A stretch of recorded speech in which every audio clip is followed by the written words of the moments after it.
Hello बच्चों, आज हम जानेंगे सिंपल इंटरेस्ट से रिलेटेड कुछ सिंपल सी प्रॉब्लम के बारे में। बच्चों यहाँ पर जो हमारे पास क्वेश्चन है क्या है, what sum of money will give an annual interest of ₹800 at 8% per annum. यानी आपको पता करनी है व्हाट सम ऑफ मनी यानी कितनी मनी, कितने रुपीज हों यदि आपको वो दे सकें एनुअल इंटरेस्ट ऑफ ₹800 की हर साल आपको इंटरेस्ट मिल जाए। तो कितने रुपीज आपके पास होने चाहिए यदि ₹800 आपको इंटरेस्ट के तौर पर मिल जाए हर साल, जबकि जो रेट ऑफ इंटरेस्ट है वो 8% पर एनम हो। यानी आपको पता करना है कि कितनी मनी आपके पास होनी चाहिए। यानी आपको नहीं पता है कि आपका प्रिंसिपल यानी फर्स्ट मनी क्या है, तो आपको यही पता करना है कि कितनी मनी आपके पास होनी चाहिए जो कि आपको दे दे इंटरेस्ट। यानी इंटरेस्ट आपको दी गई है कि ₹800 की इंटरेस्ट जो कि आपको दे दे, ठीक। और इसमें रेट परसेंट जो लगाया गया है वो बताया गया है कि अगर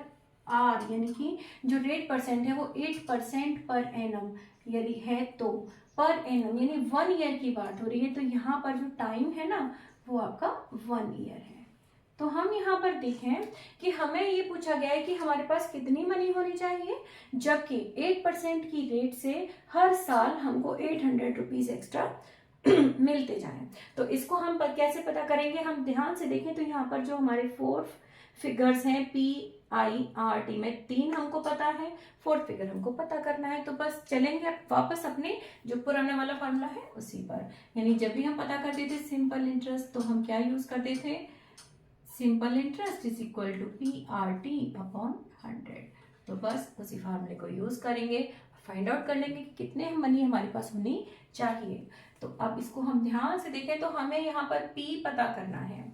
तो बच्चों लास्ट की वीडियोस में हम जान चुके हैं कि जब भी हमें इस तरह के जो 4 फिगर्स इनमें 3 फिगर पता है तो 4th फिगर हम क्या करेंगे, उसको अकेला करेंगे, यानी उसके साथ वाले जो भी फिगर्स हैं उनको दूसरी साइड भेज देंगे और उनका रूल सिंपल होगा। रूल होगा यदि इसके साथ यानी ये इक्वल टू का हमारे पास साइन है और जब भी कोई फिगर यहाँ से दूसरी साइड जाएगा यदि अपॉन में है तो जाएगा इनटू होकर के। तो 100 में अपॉन है यहाँ पर तो ये इनटू होकर के जाना चाहिए।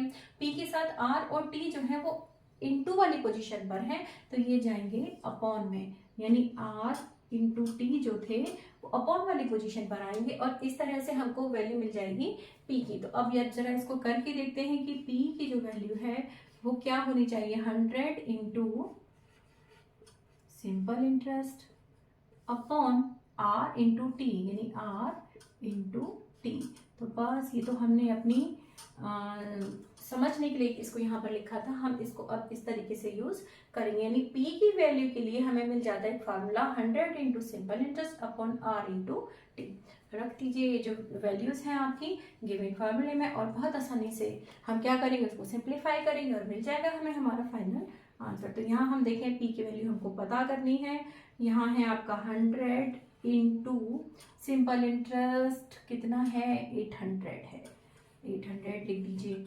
अब यहाँ पर देखेंगे R की वैल्यू क्या है भाई 8%, तो 8 लिख दिया आपने, इंटू टी है आपका 1 ईयर, यानी 1 ईयर की बात हो रही है कि हर साल आपको इतना इतना रुपीस चाहिए।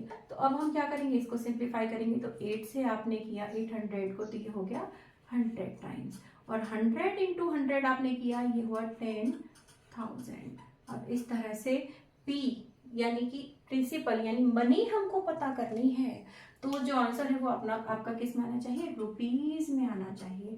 यानी P की वैल्यू क्या हो गई आपकी ₹10,000। यानी कितनी आसानी से आपने जो भी जो फार्मूला था उसके हिसाब से उसको क्या किया, रीअरेंज किया। जब भी आपसे पूछी जाए कि कितनी मनी हमारे पास हो तब हमें इतना इंटरेस्ट मिल जाए और इतना रेट परसेंट है, इतना टाइम है, तो हम क्या करेंगे, बस सिंपल जो हमारा फार्मूला है ना उसको रीअरेंज कर लेंगे, जो भी वैल्यूज हैं उनको यहाँ रख देंगे, सिंप्लीफाई करेंगे और मिल जाएगा हमें हमारा फाइनल आंसर। जैसे हम यहाँ देखें कि हम बता सकते हैं कि भाई हमारे पास 10,000 रुपीज अगर होंगे, यदि हमारे पास 10,000 रुपीज होंगे तो हम क्या कर सकते हैं, हमको 800 रुपीज की इंटरेस्ट मिल सकती है। कब कब, जबकि रेट परसेंट 8% के हिसाब से हो तो। यदि रेट परसेंट कम कर दिया किसी ने तो हमको 800 रुपीज नहीं मिल पाएंगे।